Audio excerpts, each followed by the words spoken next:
Lady in the Water is a movie written and directed by M. Night Shyamalan based off a bedtime story he used to tell his kids. The movie's about a water nymph who lives in the pool of a Philadelphia apartment complex and who needs to find a writer whose book will better the future of humanity. M. Night Shyamalan casts himself as this genius writer whose views on society inspire the next president of the United States and ultimately change the world. Are you still there? Haven't clicked on the sidebar yet? Alright, let's do this.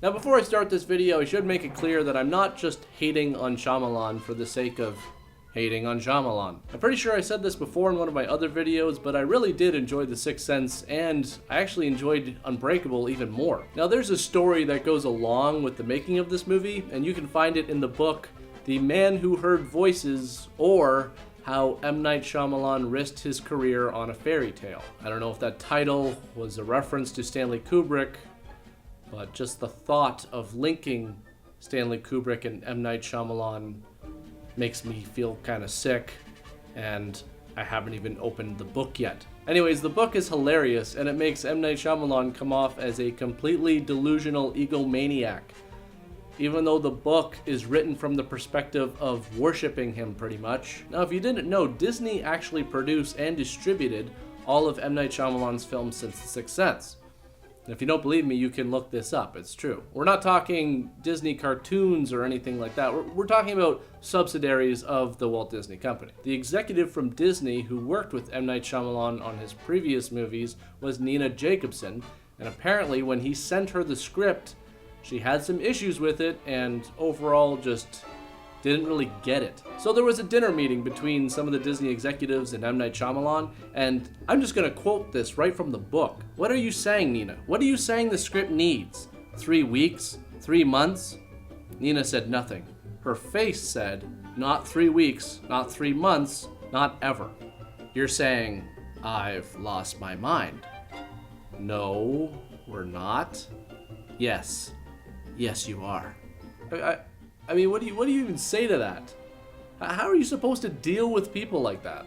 And then there's much more to the story than that, but that's just a small sample of the just complete insanity that goes on throughout this book. Of course, once I read all that, of course I did some more digging. You should seriously check out this video where Johnny Depp describes his interaction with Shyamalan as the strangest thing that's ever happened to him in cinema.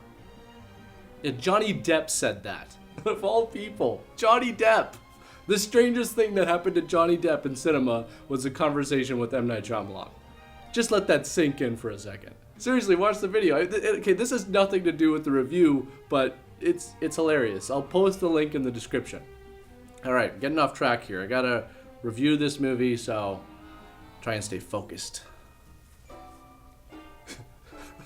Now I know there's some of you that actually like this movie, and it's totally fine. I can actually see why some people do like this movie. I can see what the movie was trying to do, but I'm just going based on my personal experience watching the film, which can be just summed up as boring. I was bored completely the first time I watched it, and even the second time I watched it for the purposes of doing this review, I was still extremely bored. But this movie was just so heavily requested by some of you that I just couldn't ignore it. I even remember somebody on the Facebook page referring to it as a total dumpster fire. And that always stuck with me because that's an amazing analogy. Now it should go without saying, but I'm just gonna clarify this anyways. Just like all of my other movie reviews, this is just my personal opinion of the movie. Okay, I just wanted to make that clear for all of the Shyamalan fans out there, because I know there are some out there, or believers as he would call them. Seriously, that's in the book too. I have to say that I do like Paul Giamatti in this movie. I pretty much like him in pretty much any movie, so I just thought I'd throw that out there. Little piece of positivity. The movie starts with Paul Giamatti squishing a bug with a broom handle, and he's just squishing the hell out of that thing. And I'm just curious, what was it? He said it was a big, hairy bug, and he had to jab at it several times before it was dead. So I'm just wondering what it was. This doesn't make the movie bad or anything like that. Just want to see the bug. So Paul's the superintendent at this apartment complex in Philadelphia. And of course it takes place in Philadelphia because this movie was written by M. Night Shyamalan. Some movie critic moves into the apartment complex, and of course he's a complete arrogant douchebag because this movie was written by M. Night Shyamalan. One night Paul sees someone swimming in the pool after hours, so he goes into the pool, and when he doesn't find them, he gets out of the pool and starts running. Come on, Paul, everyone knows you're not supposed to run near the pool. And you're the superintendent. You should know better. Besides, why were you running in the first place? Anyways, he knocks himself out and slips back into the pool. Then he wakes up and there's just some chick in his room. She tells him she's a narf and that she's from the blue world and her name is Story. And yes, I said Story. That's her name. Anyways, he tries taking her outside, but there's this creature that looks like a dog covered in grass. That's called a scrunt. And that thing just scares the shit out of them completely and they run back inside. So he asks this lady, Mrs. Choi, and she tells him all about this old bedtime story where the narf has to be seen by the human that was chosen for her, which will awaken something in the chosen one, and then a giant eagle will take away the narf to freedom. Story tells Paul that she has to find a writer in order to go home, and he's writing something extremely important. And guess what? It turns out it's M. Night Shyamalan.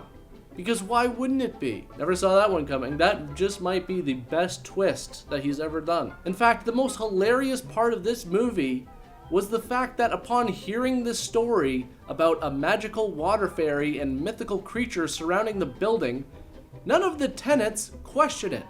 No one says, hey, you know what, maybe this is bullshit. I know that would be my reaction upon hearing all of this. I would probably just assume she was some sort of drug addict who was completely tripping balls one night and just fell into the pool.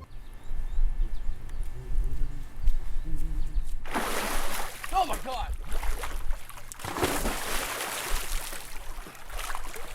Oh my God, are you okay? I'm a fairy from a faraway land. Yeah, okay. Yeah. Did you not see the sign? No, that sign?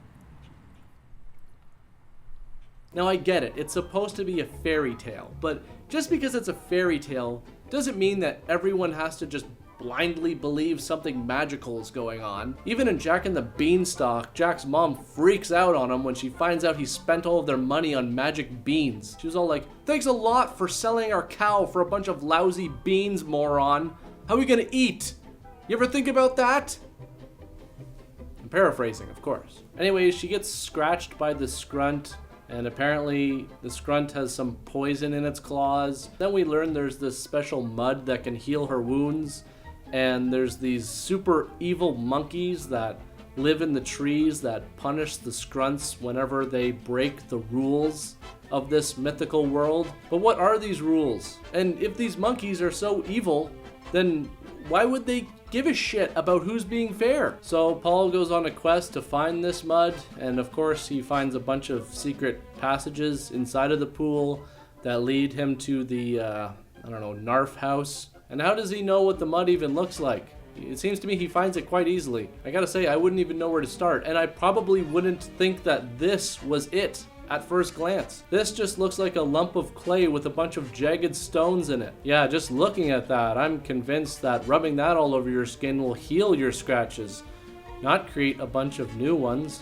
So in this scene, Story tells the future, and apparently the book Shyamalan is writing will go on to change the world. It's hard for me to watch this and not picture M. Night Shyamalan writing this script thinking, now, who should I get to play this part? I'm thinking me. Yeah, that seems right. So Paul's gotta act like a child in order for Mrs. Choi to see him as innocent and tell him more of the story for some reason. I gotta say, the first time I saw this, I was incredibly confused as to what he was doing. I had no idea what was going on here. Seriously, this character is only in the story for exposition. That's it. Anyways, the Narf isn't allowed to talk about her world, so they come up with this system using hand signals and gestures. But then in the next scene, the Narf is telling Paul how to see the scrunt. I thought you weren't supposed to talk about this shit. Seriously, am I wrong here? I thought we just learned that she wasn't allowed to talk about this stuff. So apparently you can see the eyes of a scrunt in the grass, but only if you use a mirror. Why? Just seems like another random thing. So they throw this big party to get the Narf ready for when the giant eagle will come to take her away.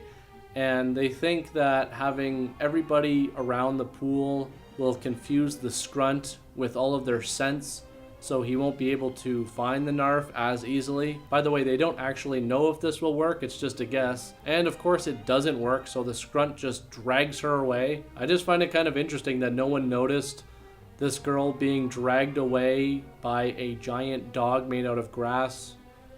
No one saw this at all, especially since she was pretty much the center of attention for everybody that knew about her. I mean, this whole thing was just a giant ploy to get her out in the open so that she could be taken away by the giant you know what, I don't care. Now at this point in the movie, they find out the interpreter is not actually the interpreter, and the guild is not actually the guild. Basically, these are all different roles that they have to take on in order for everything to work. So when Paul was looking for the people to fit these roles, he asked the film critic for advice. In an actual interview, M. Night Shyamalan said that the character of the film critic actually, misdirects people and is wrong about stuff. And the really funny thing about this is that the film critic wasn't wrong. It was Paul's interpretation of what the film critic said. He was wrong. So they start talking about how the film critic was wrong and how could he be so arrogant. Yeah, this is definitely not a self-indulgent personal message to film critics from the writer of this movie. I don't buy that for a second. Then the film critic finds himself alone with the scrunt, where he predicts that he's going to survive, and of course, he's wrong again and gets mauled to death. Gee, Em, tell us how you really feel. To me, it's blatantly obvious that this whole piece of the story is nothing more than M. Night Shyamalan giving a giant middle finger to film critics and telling them that they're wrong. The character is even named Harry Farber. Gee, I wonder if that's a reference to the late Manny Farber, who, amongst other things, was a very prolific film critic. The critic in this movie is a total jackass. He's rude, arrogant, and comes off as a complete know-it-all, which, to be fair, is the stereotype, but it's hard not to see this as a jab at the critics who don't like M. Night Shyamalan movies. And I find it weird that he did this in the first place. I mean, keep in mind that this was 2006. When you look at the last few movies leading up to this, like The Sixth Sense, Unbreakable, and Signs, they all did reasonably well with the critics. And sure, The Village didn't do as well as those three from a critical standpoint, but it wasn't torn to pieces like The Last Airbender. It seems pretty mixed. Some people liked it, some people didn't. So is this a reason to include a not-so-subtle you to the critics that didn't like it in your next movie? And did I mention how well those movies all did at the box office? They were incredibly successful. I don't want to go too far down this road because honestly, I could make a whole video just talking about this, but I find it very interesting when entertainers and artists spend so much energy on the people that don't like their work. Look, I understand it's never nice to hear someone talk negatively about your work. It hurts, but in the end, what does it really matter? Now, I know this sounds kind of weird coming from me because, I'm the guy who reviews bad movies for fun, but seriously, what does my opinion really matter in the end? Nothing. You make major motion pictures that make millions of dollars. So who really gives a shit what someone like me thinks about your movie? Does everybody have to like you? Yes! Yes! Everybody has to like me. I must be liked. Sure, some critics have experience in a certain area of filmmaking or journalism or storytelling or whatever. It really doesn't matter because in the end, all it boils down to is someone with an opinion. That's it. They either liked it or they didn't, and now they're just giving their reasons as to why. When was the last time you saw a movie with your friends and said at the end of the movie, you know what? I just have no opinion at all. You're never going to please everybody, and you're wasting your time if you think that you can. So start focusing on the people that do enjoy your work. Because after all, they're the reason why you're there in the first place. For example, there's a lot of people out there that don't enjoy my show. They hate me. But I don't make my videos with them in mind. I make these videos for the people that do enjoy this show. See, again, I'm getting off track. So let's get back to this movie. Anyways, they manage to heal the Narf, and when the scrunt comes back, the evil monkeys arrive and just beat the crap out of it. Which makes me wonder, why are they doing it now? Why didn't they come out before? Apparently, the Scrunt has been breaking the rules for quite some time now, so what's with the holdup? Anyways, the giant eagle comes down and takes her away to freedom, wherever that is. I don't know, like an ocean or a lake somewhere. I'm just going to assume anywhere that's not a pool in Philadelphia. Like I said before, I understand what the movie was trying to do. I understand the whole fairy tale aspect to it, but for me it seemed like there was just so many things that arose throughout the story as kind of a quick fix. It almost sounds as if they were making up this story as they went along, but of course we know that's not true because it was written by M. Night Shyamalan. Seriously, I wonder how he came up with the idea for some of these characters. Did he just walk outside and just start pointing at stuff and writing them down? Yeah, a dog made of grass and a giant eagle and evil monkeys and that hide in trees. And there's mud, and you can only see the dogs with a mirror. And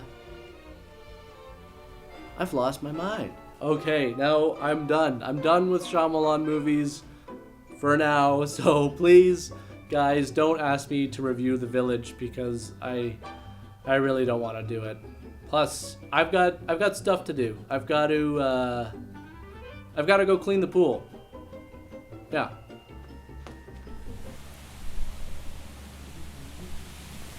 Oh, come on. This crackhead's in the pool again.